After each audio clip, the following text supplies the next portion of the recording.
Hello dear student मैं Siddharth Prabhakar. Dear student आज हम लोग डिस्कस करते हैं। देखिए क्या है कि मैं लेकर के आया हूं आप लोगों के सामने एक आंसर की लेकर के आया हूं, जो कि आपको पता है कि आज जो होता है कि डीडीयू यानी कि स्टूडेंट जो होता है दीनदयाल उपाध्याय यूनिवर्सिटी गोरखपुर डीडीयू जो है आपका आज बीएससी जो होता है स्टूडेंट फर्स्ट सेमेस्टर के बच्चों का जूलॉजी यानी कि जिसका कोड है जू 102, ठीक है। यानी कि जो स्टूडेंट जो होता है जूलॉजी 102 का जो होता है स्टूडेंट आंसर की लेकर के मैं आया हूं, ठीक है, डीडीयू यूनिवर्सिटी का, जो कि मैं आपको बताऊंगा। टोटल जो होता है कि 50 एमसीक्यू होगा स्टूडेंट, जो कि आप पेपर दिए आपको पता होगा 50 क्वेश्चन पूछा है स्टूडेंट, और जो होता है कि मैं आंसर की आपको बताऊंगा और आप फटाफट मैच करा लीजिए। देखिए कितने क्वेश्चंस होता है स्टूडेंट आपके सही हुए हैं, और तुरंत कमेंट बॉक्स में जाइए और कमेंट करके मुझे बताइए कि आपका इतना सही हुआ है, ठीक है स्टूडेंट। तो क्वेश्चन नंबर फर्स्ट की अगर हम बात करते हैं स्टूडेंट, देखिए क्वेश्चन नंबर फर्स्ट में लिखा majority of the cell can not be seen directly with our naked eye because, ठीक है। यानी कि जो होता है मेजॉरिटी सेल की बात कर रहा है स्टूडेंट, जो आपको नेकेड आइज दिखाई नहीं देता। तो क्यों नहीं दिखाई देता है? क्योंकि स्टूडेंट जो होता है जो सेल्स होते हैं वह जो होता है स्टूडेंट क्या होगा आपका माइक्रोस्कोपिक होता है। क्या होता है? क्या होगा स्टूडेंट? माइक्रोस्कोपिक होगा, ठीक है। हाँ ठीक है स्टूडेंट, सेल जो होता है माइक्रोस्कोपिक होता है, इसलिए जो होता है कि आपको नेकेड आई से दिखाई नहीं देता है, ठीक है स्टूडेंट। नेक्स्ट आते हैं क्वेश्चन नंबर जो होता है कि सेकंड की बात करते हैं स्टूडेंट हम लोग।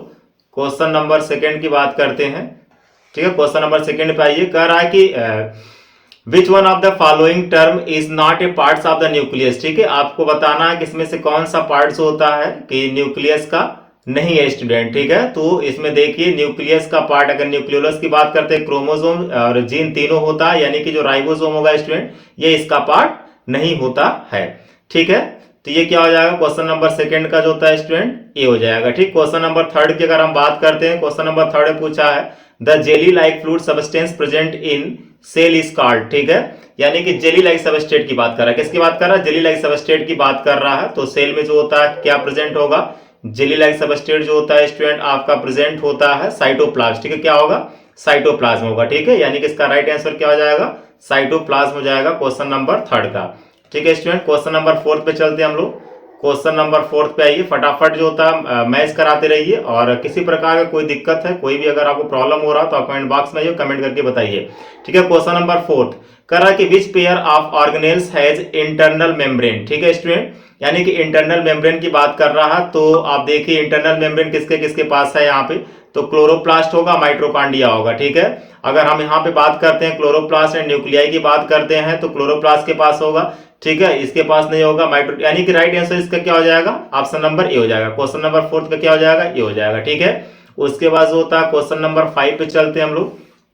क्वेश्चन नंबर 5 पे आइए, ठीक है। क्वेश्चन नंबर 5 में देखिए क्या है कि ग्लाइकोलिपिड्स की बात कर रहा है कि glycolipids in the plasma membranes are located at, ठीक है।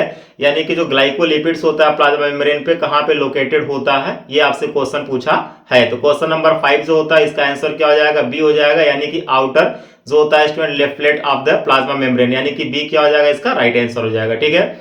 उसके बाद हम आते हैं क्वेश्चन नंबर 6 पर। फटाफट मैच कराइए, कमेंट बॉक्स में कमेंट करके बताइएगा जरूर कि आपका कितना सही है, ठीक है। अगर आप नए हैं तो चैनल को सब्सक्राइब भी कर लीजिएगा स्टूडेंट, ठीक। क्वेश्चन नंबर 6 पे आते हैं, कह रहा है lysosomes are known as suicidal bag. क्यों जो होता है इसको हम सुसाइडल बैग कहते हैं? क्योंकि इसमें हाइड्रोलिटिक एंजाइम्स होता है, ठीक है। यानी क्वेश्चन नंबर जो होता है कि 6 का आंसर क्या हो जाएगा? सी हो जाएगा, ठीक है। ऑप्शन नंबर सी हो जाएगा। नेक्स्ट हम आते हैं क्वेश्चन नंबर 7 की बात करते हैं। 7 पे आइए जरा। क्वेश्चन नंबर 7 कह रहा था फंक्शन ऑफ द सेंट्रोसोम, ठीक है। Function of the centrosome is क्या है, ठीक है। तो सेंट्रोसोम का जो फंक्शन की बात कर रहा है तो स्पेंडल फाइबर के फॉर्मेशन में हेल्प करता है, यानी कि 7 का क्या हो जाएगा? ये हो जाएगा, इसका राइट आंसर हो जाएगा, ठीक है स्टूडेंट। नेक्स्ट आते हैं जो कि क्वेश्चन नंबर 8 है। मैं आपका टाइम ज्यादा लॉस नहीं करूंगा क्योंकि बहुत ही कम समय में आपका टोटल आंसर की आपको दे दूंगा, ठीक है। कह रहा है कि ये सेल जो होता है cell without a cell wall is term, ठीक है। यानी कि जब सेल क्या होगा? विदाउट सेल वॉल होता है, ठीक है स्टूडेंट। देखिए क्या मैक्सिमम जो क्वेश्चन है बेसिक है आपका, ठीक है। यानी कि अगर बच्चा क्लास 12th है 11th बढ़िया से पढ़ा हुआ है तो ये सब क्वेश्चन आराम से वो कर सकता है, ठीक है। तो यहाँ पे क्या हो जाएगा आपका प्रोटोप्लास्ट हो जाएगा, ठीक है। यानी कि 8 का बी हो जाएगा, क्या हो जाएगा? प्रोटोप्लास्ट, क्योंकि सेलवाल को हम यहाँ पे क्या करेंगे? रिमूव कर लेते हैं। क्वेश्चन नंबर जो होता है कि 9 की बात करते हैं। क्वेश्चन नंबर 9 पे आइए। क्वेश्चन नंबर 9, ठीक है। देखिए कह रहा है which cell organelles is involve in जो होता है कि अपोटोसिस, ठीक, यानी कि कौन सा जो होता है कि ऑर्गेनेल्स इसमें इन्वॉल्व होगा, तो इसमें माइट्रोकॉन्ड्रिया होगा, ठीक है, क्या होगा, माइट्रोकॉन्ड्रिया, यानी क्वेश्चन नंबर 9 का डी हो जाएगा, ठीक है। नेक्स्ट आते हैं क्वेश्चन नंबर जो होता है कि हमारे पास क्या 10 है, कह रहा है कि a plant cell wall is mainly composed of, यानी जो प्लांट सेल वॉल होता है मेनली कंपोज्ड ऑफ, तो बच्चे ने मैक्सिमम देखा हूं कि इसका आंसर जो किया है सही किया है। जिस भी बच्चे का जो होता है कि पेपर है, ठीक है, सेलुलोज होगा, क्या होगा, सेलुलोज होगा, ठीक है। उसके बाद जो होता है कि क्वेश्चन नंबर 11 की बात करते हैं हम लोग, ठीक है। तो क्वेश्चन नंबर 11 पे देखिए क्या है कि कह रहा है कि microfilaments are composed of a proteins called, ठीक है, यानी कि जो माइक्रोफिलामेंट की बात कर रहा, तो मैक्सिमम बच्चे इसमें ट्यूबलिन लगाए होंगे जहां तक मुझे पता है, लेकिन इसका राइट आंसर क्या हो जाएगा, बी हो जाएगा, यानी कि एक्टिन हो जाएगा, ठीक है, ठीक है, इसका राइट आंसर हो जाएगा। क्वेश्चन नंबर जो होता है कि 12 की बात करते हैं, क्वेश्चन नंबर 12 पे आइए, कह रहा कि what parts of the cell form the nuclear envelope during the telophase, ठीक है। तो टीलोफेज की बात कर रहे हैं हम लोग, तो यहाँ पर जो होता है कि आपका सेंट्रियोल नहीं होगा, गोल्जी कॉम्प्लेक्स भी नहीं होगा, यानी कि यहाँ पर राइट आंसर क्या हो जाएगा, एंडोप्लाज्मिक रेटिकुलम हो जाएगा, यानी कि ऑप्शन नंबर डी हो जाएगा। नेक्स्ट आते हैं क्वेश्चन नंबर जो होता है कि 11 12 हो गया, 13 आते हैं, ठीक है। 13 कह रहा है कि ये राइबोसोम्स कंसिस्ट ऑफ, ये तो बेसिक बहुत से जो होता सिंपल सा क्वेश्चन है, राइबोसोम कंसिस्ट ऑफ 2 सब यूनिट से मिलकर के बना होता है, तो आपको अच्छी तरीके से पता है। मैं यहाँ पे एक्सप्लेन नहीं कर रहा हूँ आपको, मैं चाहूँ तो एक्सप्लेन भी कर सकता हूँ, लेकिन एक्सप्लेन नहीं करूंगा क्योंकि आप कुछ कुछ होता है कि वीडियो काफी लंबा हो जाएगा, इसलिए एक्सप्लेन नहीं कर रहा हूँ, सीधे मैं आंसर की आपको दे रहा हूँ ताकि आप आंसर मिला करके मुझे बताएं पहले कितना आपका सही है, ठीक है। क्वेश्चन नंबर अगर 14 की बात करते हैं, राइबोसोम्स हेल्प इन, ठीक है, यानी राइबोसोम्स जो होता है वह हेल्प करता है किसमें, तो प्रोटीन सिंथेसिस, राइबोसोम्स जो होता है इसको प्रोटीन फैक्ट्री भी हम लोग कहते हैं, तो प्रोटीन सिंथेसिस में क्या करेगा, ये आपका हेल्प करता है स्टूडेंट, ठीक है। नेक्स्ट आते हैं क्वेश्चन नंबर 15 पे आते हैं, क्वेश्चन नंबर 15 है जो आपका, ठीक है, क्वेश्चन नंबर जो 15 है आपका कह रहा cell secretion is carried out by, ठीक है, cell secretion is carried out by, ठीक है, तो सेल सिक्रीशन की बात कर रहा है, कैरिड आउट बाई क्या होगा स्टूडेंट, क्वेश्चन नंबर 15 का जो होता है कि डी होगा, यानी कि गोल्जी कॉम्प्लेक्स होगा, ठीक है। स्टूडेंट अगर आपको पहले से आंसर पता तो कमेंट बॉक्स में कमेंट भी कर सकते हैं, कोई दिक्कत नहीं है, ठीक है। क्वेश्चन नंबर जो होता है 16 पर आइए, क्वेश्चन नंबर 16 पे जो होता है प्रोटीन्स आर मॉडिफाइड इन, ठीक है, प्रोटीन्स का मॉडिफिकेशन किसमें होता है, ठीक है, तो क्वेश्चन नंबर 16 का जो होगा गोल्जी कॉम्प्लेक्स जाएगा, ठीक है, यानी कि गोल्जी कॉम्प्लेक्स इसका राइट आंसर हो जाएगा क्योंकि एंडोप्लाज्मिक रेटिकुलम से बनेगा और उसमें जो होता है मॉडिफिकेशन के लिए हो जाता है, ठीक है। क्वेश्चन नंबर जो होता है कि 17 पे आइए, क्वेश्चन नंबर 17 की अगर हम बात करते हैं, कह रहा लाइसोसोम्स अराइज फ्रॉम, ठीक है, लाइसोसोम्स होता है अराइज फ्रॉम, किससे जो होता है लाइसोसोम्स का अराइज हुआ है, यानी किससे बना हुआ है, तो इसमें जो होता है गोल्जी कॉम्प्लेक्स होगा, क्या होगा, गोल्जी कॉम्प्लेक्स से लाइसोसोम्स बनता है, ठीक है, राइट आंसर हो जाएगा इसका बी। उसके बाद जो होता है कि क्वेश्चन नंबर जो होता है कि 18 पे आते हैं, क्वेश्चन नंबर 18, ठीक है, 18 का the pattern of organisation in the centriole is, ठीक है, तो बहुत से बच्चे इसमें 9+3 लगाए होंगे, लेकिन इसका राइट आंसर 9+0 होगा, ठीक है, ऑर्गेनाइजेशन सेंट्रियोल की बात कर रहा है क्योंकि, ठीक है, तो 18 का क्या हो जाएगा, ये हो जाएगा। 19 पे बात करते हैं सेंट्रियोल्स अकर्स, ठीक है, यानी कि जो सेंट्रियोल होता है, सेंट्रियोल्स अकर्स क्या होगा, सेंट्रियोल जो होता है पेयर में होता है, किसमें होगा, पेयर में होगा, यानी कि 19 का क्या हो जाएगा, बी हो जाएगा, ठीक है, यानी कि इन पेयर हो जाएगा, ठीक है। सेंट्रियोल आपको सेल डिवीजन अगर आप पढ़े होंगे तो आपको पता होगा अच्छी तरीके से सेंट्रियोल के बारे में, ठीक है। क्वेश्चन नंबर जो होता है 20 की बात करते हैं, कह रहा है कि न्यूक्लियस इज ए सेपरेटेड, ठीक है, न्यूक्लियस होता है is separated from cytoplasm bye nuclear membrane, ठीक है, विच इज, ठीक है, तो क्या होगा स्टूडेंट, क्वेश्चन नंबर 20 की अगर बात करते हैं तो यहाँ पे देखिए nucleus is separated from cytoplasm bye nuclear membrane which is, तो यहाँ पे डबल भी होगा और पोरस भी होगा, ठीक है, यहाँ पे क्या होगा, डबल होगा और पोरस होगा, यानी कि ऑप्शन नंबर 20 का क्या हो जाएगा, 20 का डी सही होगा, ठीक है। उसके बाद जो होता है कि क्वेश्चन नंबर जो होता है 21 की बात कर लेते हैं हम लोग, क्वेश्चन नंबर 21 कह रहा है कि न्यूक्लियोलस, ठीक है, nucleolus is a specially rich in, क्या क्या इसमें अधिक मात्रा में पाया जाएगा, तो इसमें देखिए क्या होगा 21 है, तो 21 का जो होता है यहाँ पर आरएनए एंड प्रोटीन्स जो होता है काफी अधिक अमाउंट में पाया जाता है, ठीक है, इसका राइट आंसर सी हो जाएगा। क्वेश्चन नंबर जो होता है 22 की अगर हम बात करते हैं, तो chromosomes are best seen in, तो मेटाफेज में आप अच्छे से होता है देख सकते हैं क्रोमोसोम्स को, सेल डिवीजन का जो फेज होता है मेटाफेज, क्योंकि उस पर सभी क्रोमोसोम आकर के राइज हो जाते हैं, ठीक है। उसके बाद जो होता है कि 22 का भी हो जाएगा। उसके बाद जो होता है 23 पे आते हैं, क्वेश्चन नंबर 23 है। क्वेश्चन नंबर 23 कह रहा है chromosomes with terminal centromere is called, ठीक है, यानी कि जो क्रोमोसोम होता है with terminal centromere is called, chromosomes with terminal centromere is called क्या होगा, तो टर्मिनल की बात कर रहा है स्टूडेंट, तो टर्मिनल का क्या होगा, टिलोसेंट्रिक हो जाएगा, ठीक है, सेंट्रोमियर का पोजीशन की बात है, यानी कि टिलोसेंट्रिक हो जाएगा, क्या होगा, टिलोसेंट्रिक हो जाएगा, 23 का क्या हो जाएगा, बी हो जाएगा। स्टूडेंट जो आपका 24 है, 24 का स्टूडेंट जो होता है कि मैं थोड़ा सा अभी डाउट है इस पे, जो होता है सही आंसर मुझे मिल नहीं पाया, अगर जो होता है आपको राइट आंसर पता चल रहा तो आप कमेंट बॉक्स में कमेंट करके मुझे बता सकते हैं, ठीक है, बेहिचक आप कमेंट बॉक्स में कमेंट करके बताइए सर कि 24 का ये सही होगा। 25 पे आते हैं, 25 पे देखिए जो होता है स्टूडेंट कि proper sequence of cell cycle, cell cycle का जो होता है सीक्वेंस आपसे पूछा तो पहले G1 होगा, S होगा, G2 होगा, M होगा, यानी कि ये आपका राइट आंसर हो जाएगा, ठीक है, सेल साइकिल है तो ठीक। उसके बाद जो होता है कि 26 की बात कर रहा है, कैरियोकाइनेसिस का मतलब ये होता है कि डिवीजन ऑफ न्यूक्लियस होता है, ठीक है, तो यहाँ पे न्यूक्लियस डिवाइड करेगा इनटू 2 पार्ट्स में डिवाइड हो जाता है, यानी कि 26 का बी हो जाएगा, ठीक है, क्या हो जाएगा, 26 का बी हो जाएगा, ठीक है। 27 पे स्टूडेंट आप टेलीग्राम पे आइए, टेलीग्राम जो होता है सीट बायोलॉजी नाम से टेलीग्राम होगा स्टूडेंट, उस पर भी आप ज्वाइन कर सकते हैं, ठीक है, उसमें भी जो होता है कि आपको बहुत से इंपॉर्टेंट बायोलॉजी से रिलेटेड पॉइंट मिलते रहते हैं, ठीक है। The spindle fibres attach chromosomes with, ठीक है, स्पैंडल फाइबर्स जो होता है अटैच होता है क्रोमोसोम्स किसके साथ अटैच होगा, तो काइनेटोकोर से अटैच होता है, यानी 27 का क्या हो जाएगा, सी हो जाएगा। उसके बाद हम आते हैं 28 पर, किस पे आते हैं, 28 पर आते हैं। 28 पे देखिए कह रहा chromosomes reach equator during cell division, ठीक है, क्रोमोसोम फाइनली जो होता है इक्वेटर पहुंच जाते हैं सेल डिवीजन का, तो मेटाफेज, बात सही है, बच्चे ने सही आंसर भी लगाया है, यानी कि 28 का क्या हो जाएगा, बी हो जाएगा, ठीक है। 29 की देखिए कह रहा है स्टूडेंट की DNA replication is, DNA replication क्या होगा, देखिए तो यहाँ बच्चा गलत लगाया हुआ है, सेमी कंजर्वेटिव होगा, ठीक है, यहाँ पे क्या होगा, सेमी रिप्लीकेशन भी होता है और यहाँ पे क्या होगा, सेमी कंजर्वेटिव भी है, तो यहाँ पे सेमी कंजर्वेटिव ऑप्शन है, तो ये आपका सही हो जाएगा, 29 का डी हो जाएगा, ठीक है। उसके बाद जो होता है 29 का डी हो जाएगा। उसके बाद जो होता है 30 पर आइए, formation of RNA from the DNA is called, बहुत सिंपल सा क्वेश्चन है, ट्रांसक्रिप्शन इसको हम कहते हैं, ठीक है, यानी कि 30 का क्या हो जाएगा, सी हो जाएगा। 31 पे ये कह रहा tendency of of spring differ from the parents is called variation, बात सही है, बच्चे ने सही आंसर लगाया है, 31 का ये हो जाएगा, ठीक है। उसके बाद जो होता है कि 32 पे थोड़ा ये स्टूडेंट जो होता है कि इसमें मुझे डाउट कुछ चीज को लेकर के है, आप कमेंट बॉक्स में कमेंट करके भी मुझे बता सकते हैं कि क्या इसका राइट आंसर होगा। देखिए ये दोनों तो नहीं होंगे, यानी कि जीनोटाइप इसकी बात कर रहा, तो सी डी तो नहीं है, श्योर है 100%, 101%, ठीक है। जीनोटाइप क्या होता है स्टूडेंट की, जेनेटिक कॉन्स्टिट्यूशन भी होगा, genetic constitution of the phenotypes, यानी कि जीन का एक्सप्रेशन होता है, फिनोटाइप होता है।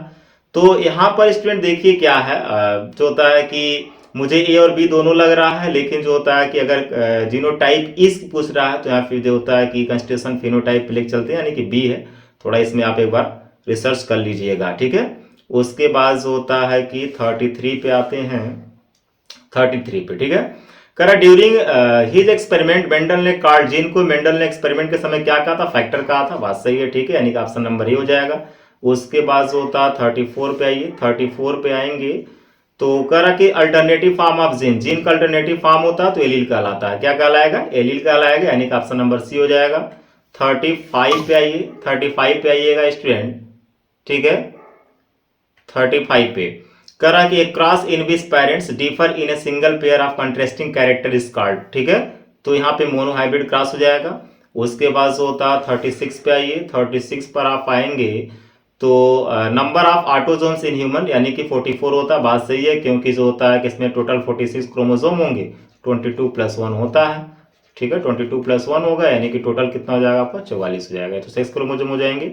यानी क्वेश्चन नंबर जो होता है कि आप आ जाइए 37 पर, ठीक है, क्वेश्चन नंबर 37 कर रहा है फंक्शनल क्रोमोसोम हैज, ठीक है, फंक्शनल क्रोमोसोम हैज बात कर रहा है, यानी क्वेश्चन नंबर 37 का जो होता है सेंट्रोमियर हो जाएगा, फंक्शनल क्रोमोसोम, ठीक है, सेंट्रोमियर हो जाएगा, 37 का ये हो जाएगा, ठीक है, नहीं 37 की बात कर रहा, तो यहाँ पे देखिए सेंट्रोमियर भी होता है, टेलोमियर भी होता है, यानी कि इसमें सब ऑल ऑफ दीज हो जाएगा, ठीक है, यानी कि ये राइट आंसर है, ठीक है। 37 का क्या होगा, ऑल ऑफ दीज होगा।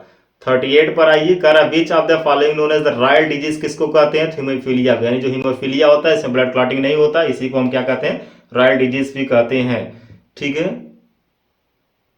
रॉयल डिजीज कहते हैं, ठीक, यानी कि ये हीमोफीलिया है, विक्टोरिया वाला है, ठीक है। क्वेश्चन नंबर 39 पे आइए। क्वेश्चन नंबर 39 पर जब आएंगे तो कह रहा मैन हैज होता है लार्ज ब्रेस्ट, ठीक है, स्पेयर हेयर ऑन बॉडी, यानी कि ये सेक्स क्रोमोसोम से रिलेटेड प्रॉब्लम है। सेक्स कंप्लीमेंट एज XXY हो जाता, सफर फ्रॉम क्लाइनफेल्टर सिंड्रोम हो जाएगा, जिसको आप गे कहते हैं, ठीक है, यानी कि मेल के अंदर फीमेल का कैरेक्टर भी डेवलप कर जाता है। उसके बाद जो होता है कि 40 पे आइए। क्वेश्चन नंबर 40 पर आएंगे तो the ability of an organism to resist infection, ठीक है, ability of organism to resist infection by the pathogen is called. तो इम्यूनिटी तो होगा, इम्यूनिटी आपको बचाएगा। 40 का क्या हो जाएगा, सी हो जाएगा। उसके बाद 41 पे आइए। 41 पर आप आएंगे inflammatory response in allergy is due to the release of by mast cell, तो मास्ट सेल्स होता है हिस्टामिन रिलीज करता है, ठीक है, ये तो सही है। 41 का क्या हो जाएगा, डी हो जाएगा, ठीक है, क्या हो जाएगा 41 का, डी हो जाएगा। 42 की बात करते हैं हम लोग, 42 पे आते हैं। तो 42 की अगर हम बात करते हैं, कर name the first cells which recruited at the place of infection, तो यहाँ पर ये बच्चे गलत लगाया हुआ है, 42 है, 42 का न्यूट्रोफिल्स हो जाएगा, ठीक है, यानी कि सी हो जाएगा। 42 का क्या हो जाएगा, सी हो जाएगा, ठीक है स्टूडेंट। 43 पे आते हैं। 43 पे कह रहा है आपसे कि विच of the following antibody gives A primary immune rejection, तो यहाँ पे भी एक बच्चे ने गलत लगाया है। 43 का क्या हो जाएगा, बी होगा। आईजीएम यानी कि इम्यूनोग्लोबुलिन एम होता है, एंटीबॉडी है, ठीक है, आईजीएम, ठीक, यानी 43 का क्या हो जाएगा, बी हो जाएगा। 44 पे हम लोग चलते हैं। 44, ठीक है, 44 पे कह रहा कि what is the origin of B cells, तो बी सेल्स का ओरिजिनेशन की बात कर रहा है, तो बोन मैरो में बी लिम्फोसाइट्स बनेगा, ठीक है, यानी 44 का डी हो जाएगा, ठीक है।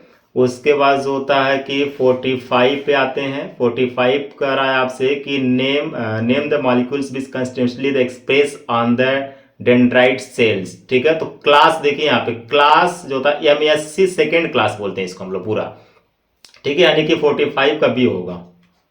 45 का क्या होगा, बी होगा, ठीक है, सही है। उसके बाद जो होता है कि 46 पे आते हैं। 46 की बात करते हैं, which the name of the MSC, ठीक है, इन द ह्यूमन, यानी कि MSC की बात कर रहा है, ह्यूमन में से क्या कहते हैं, तो इसको जो होता है HLA कहते हैं हम लोग, ठीक है, यानी कि ह्यूमन लिम्फोसाइट्स का 46 है, तो इसको हम लोग क्या कहते हैं, हाँ, ठीक है, ह्यूमन लिम्फोसाइट्स यही होगा, ठीक है, 46 का ही हो जाएगा। उसके बाद 47 की अगर बात करते हैं तो 47 में कह रहा है which MSC molecules recognise CD8 TC cells की बात कर रहा है, ठीक है, तो 47 का तो यहाँ पे MSC फर्स्ट हो जाता है, यानी कि आपका ये हो जाएगा। 48 पे आते हैं स्टूडेंट हम लोग, ठीक है, 48 पे आते हैं। कह रहा the basic structures of antibody are, तो एंटीबॉडी वाई शेप में ही होता है, वाई एक्स शेप में नहीं होता है, ठीक है। उसके बाद जो होता है कि 49 पे आते हैं। 49 का रहा which of the following is responsible for B cell activation, तो बी सेल एक्टिवेट तभी होगा आपका जब एंटीजेंस आएगा, यानी 49 का सी होगा। 50 पे आते हैं स्टूडेंट, लास्ट क्वेश्चन होगा आपका। कमेंट बॉक्स में जाइएगा, कमेंट करके मुझे आप बताइएगा कि आपका टोटल 50 में से कितने क्वेश्चन होता सही हुए, कितना मार्क्स आपका बन रहा है, ठीक है, और मैं आपके लिए क्या बेहतर कर सकता हूं स्टूडेंट, आप मुझे जो होता है कमेंट बॉक्स में जाइए, कमेंट बॉक्स में जाकर के अपना सुझाव भी दे सकते हैं। सीड बायोलॉजी नाम से मैं आपको बता दूं कि सीड बायोलॉजी नाम से टेलीग्राम ग्रुप भी होगा, आप इसे जो होता है कि ज्वाइन कर सकते हैं। इस पे ज्वाइन कर लेंगे तो बहुत सी चीजें आपको यहाँ भी अपडेट मिलता रहता है DDU से रिलेटेड भी, ठीक है स्टूडेंट। ये जो होता है कि जूलॉजी आपका जो होता है 102 था, यानी कि फर्स्ट सेमेस्टर का है। क्वेश्चन नंबर 50 की बात करते हैं हम लोग। क्वेश्चन नंबर 50 कर रहा है कि hypersensitivity to an allergens is due to, ठीक है, यानी क्वेश्चन नंबर 50 का जो होता है improper function of the immune system, सही काम नहीं करता है, यानी कि जो होता है कि आपका ऑप्शन नंबर सी हो जाएगा स्टूडेंट, यानी कि 50 का सी हो जाएगा। कमेंट बॉक्स में कमेंट करके बताइए मुझे। It's okay student, thank you so much. आपने जो होता है कि इतना ज़्यादा होता है कि वीडियो को वॉच किए, ठीक है, थैंक यू सो मच।